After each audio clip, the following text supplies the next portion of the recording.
Good morning, everyone. I guess you all might have started preparing for your exams as board exams are just around the corner. Well, I think this is a great opportunity given to us to discuss some important concepts and help or support each other as we prepare for our exams. Well, today I'm here to take the concept of Huygens principle and refraction. Before I begin, I would like to cite some examples. Have you ever wondered why we got these beautiful, colorful patterns on a bubble or an oil spill or a CD when kept in a well-lit room? Like, have you ever wondered?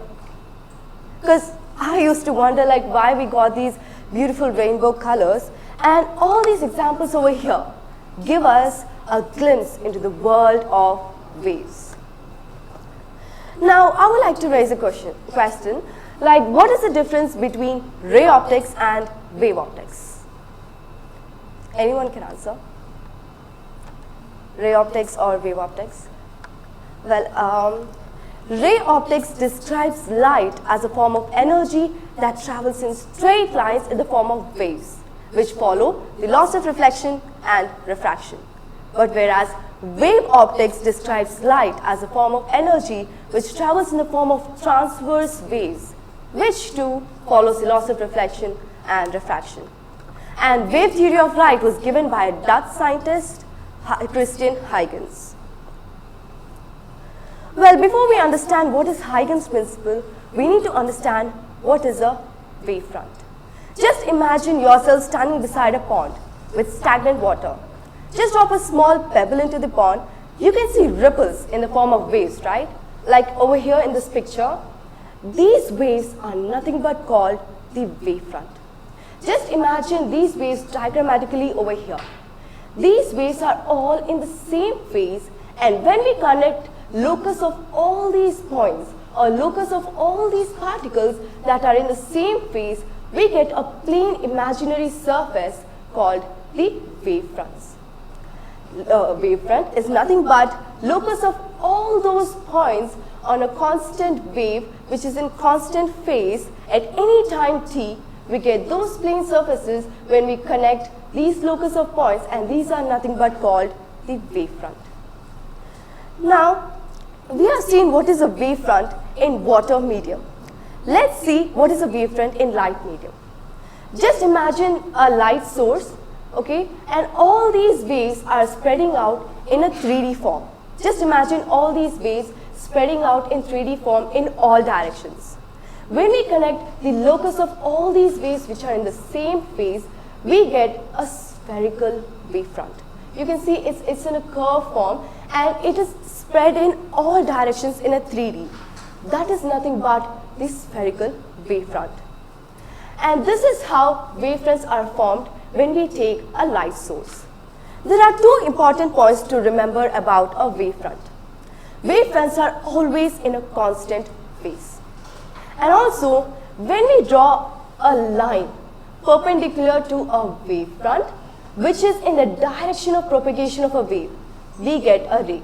This is a ray, this is a ray, and this is also a ray.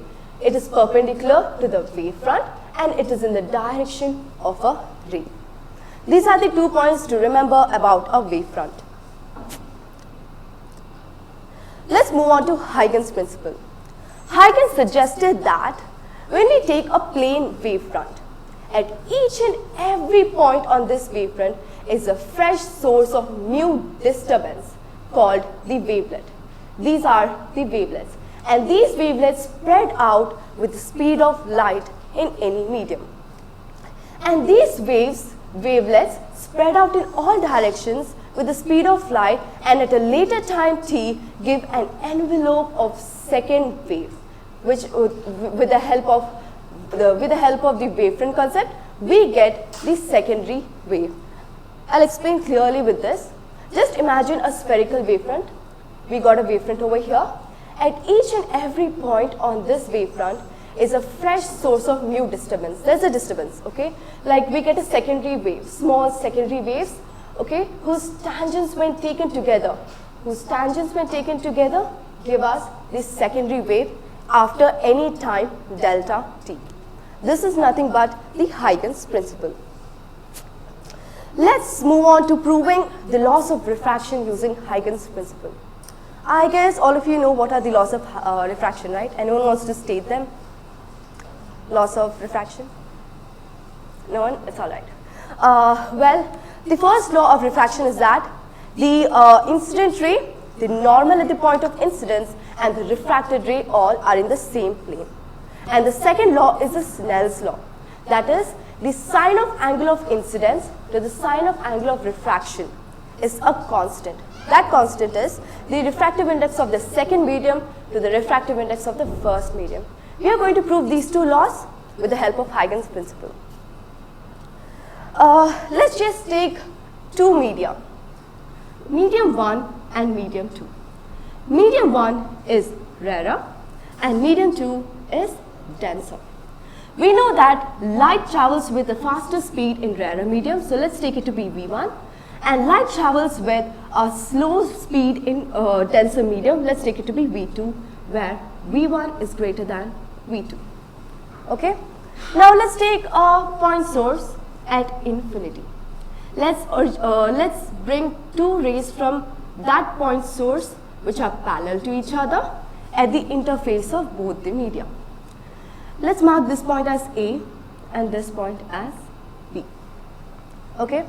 Now we know at the interface of two media, when we draw a normal, we see that the light travels or bends close to the normal with an angle of incidence R. Okay? Now, since it is from rarer medium to denser medium, light bends towards the normal, but if it is from denser medium to rarer medium, it moves away from the normal. Let's take this angle to be angle of incidence. Let's drop a perpendicular from point A to the second ray. Alright? Now, we know that the formula of distance is speed into time. Right? The speed traveled, the light with which it traveled in the first medium is V1. So speed is V1. And let's take for any time t. So the distance traveled in the first medium will be V1t, which is nothing but this distance V1t. Okay? Now, we know that the light ray is traveling with the speed V2 in the second medium. Right? Let's take the distance traveled in the second medium to be V2t for the same time interval t. Okay? Let's draw a small arc from point A to the refracted ray of the radius V2t.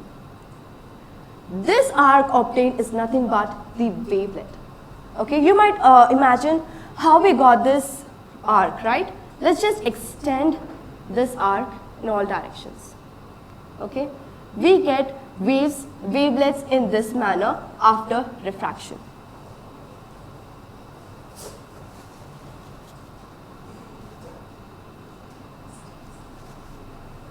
Yes, ma'am? Oh, thank you. Now, let's draw a tangent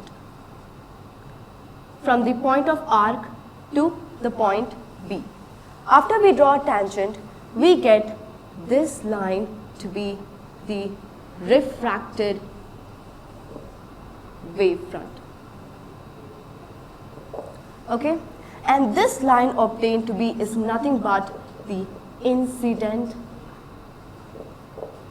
wavefront. Now, I'll explain how we got this incident wavefront and refracted wavefront. We have learned according to Huygens principle that at any plane wavefront, at each and every point, we get small wavelets whose tangents taken to be will give the secondary wave, right? Similarly, when we take small wavelets at this point, we get a wavefront which is nothing but called the incident wavefront. Now, similarly, as I have shown you, once we extend these arcs, we get such similar arcs called the wavelets, and we get the tangent of it as the refracted wavefront. Now, let me just clear this.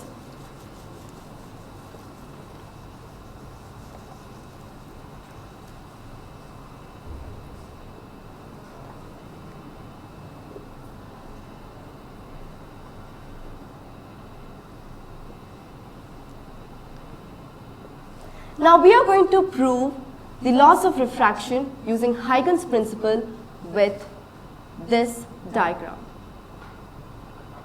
Okay? Since we have drawn a tangent at this arc, we know that it will be perpendicular to it. So this is a right angle triangle, this is a right angle triangle as well. As I have shown you, this will be with the distance of V1t and this with the distance of V2t. Let's take sine of angle of incidence from the first triangle. Before that, this is angle of incidence as we know. This is 90 degree, so this will be 90 minus angle of incidence. Okay? This will eventually become angle of incidence according to angle sum property. We know this is angle of refraction. This becomes 90 minus angle of refraction. Eventually this angle becomes angle of refraction, and we are going to take sine of angle of incidence from this triangle to the sine of angle of refraction from this triangle. Sine I is nothing but the opposite side by hypotenuse. So it will be V1t by AB. And sine of angle of refraction will be opposite side V2t by AB. When you take the ratio TAB gets cancelled, we get sine I by sine R as V1 by V2. Okay? Now we know that V1 is speed of light in vacuum by refractive index of the first medium. Okay?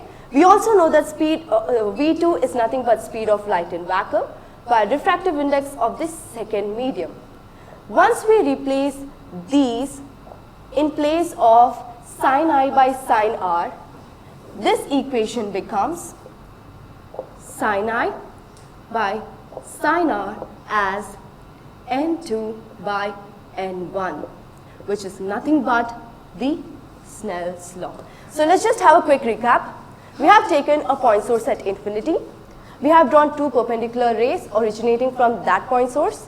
We have drawn a perpendicular from point A to the second ray and obtained this distance as V2t, and we have taken an arc of distance V2t and we obtained the sine of angle of incidence from first triangle to the sine of angle of refraction from the second triangle and obtained their ratio, and eventually we got the Snell's law. Let's see now how the first law is proved. Yes, ma'am. Let's see now how first law is proved. You can say that angle of incident ray, the normal and the refracted ray are in the same plane. Thus, the first law and the second law both are proved. This way we proved the laws of refraction using Huygens principle. I hope this was helpful. If any doubts, I'm free to answer. Questions? Yes, sir. So is Huygens principle always valid for all the cases for describing wave behavior? It's valid for all rays, for example, EM waves, UV waves. It's valid in all cases. But what about in case of high frequency? Is it going to fail in that case? Frequency remains constant, but frequency remains constant, so energy also remains constant. But whereas once the wavelength is changed, the obtained wavefront will also be changed. But it is valid in all cases. No, because it's a scientifically proven fact that for X-rays or gamma rays, the Huygens principle is always going to fail. So could you provide any alternate solutions where something else would be better, some other explanation would be better? Like I could clear that for you after a while, if possible. Yes. You explained about the secondary wavelets and how wavelets are formed. So when you say all the particles are vibrating in the same phase, Yes. what do you mean? How are they in the same phase? Okay. So once we produce, suppose let's take a medium air, right? Once we produce a disturbance at a particular point, we obtain waves, right? Now when we see that they are like alternate crest and troughs, they all are in the same phase, that means their angle, when we take x and y axis, it's the same. Their phase is same. So in that sense, we say that when we connect the locus of points, we get a wavefront.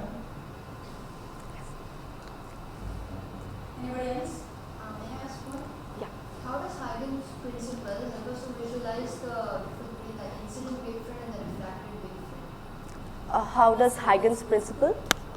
Help us to visualize. Yeah. The incident wavefront and the refracted wavefront. Sure, I'll just explain.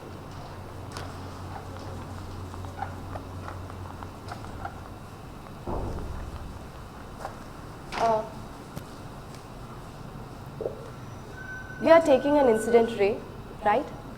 And then it gets refracted at this point. Since we are taking a point source from infinity, we obtain waves, secondary wavelets in this manner. So we get an incident wavefront, which all reach at this point and get refracted. Okay? The refracted wavefronts will be in this manner. And now, according to Huygens principle, when we connect their tangents, we get the refracted wavefront, which visualizes the incident ray and the refracted ray. Any other last question if you require? So let's say light is encountering a boundary between two mediums. So let's say it's an angle theta. So where total internal refraction is occurring, right? So according to Huygens principle, why would there be no refracted wave in the second series? Total internal reflection is not my concept. It's just related to Huygens principle. Maybe I could clarify later. Thank you.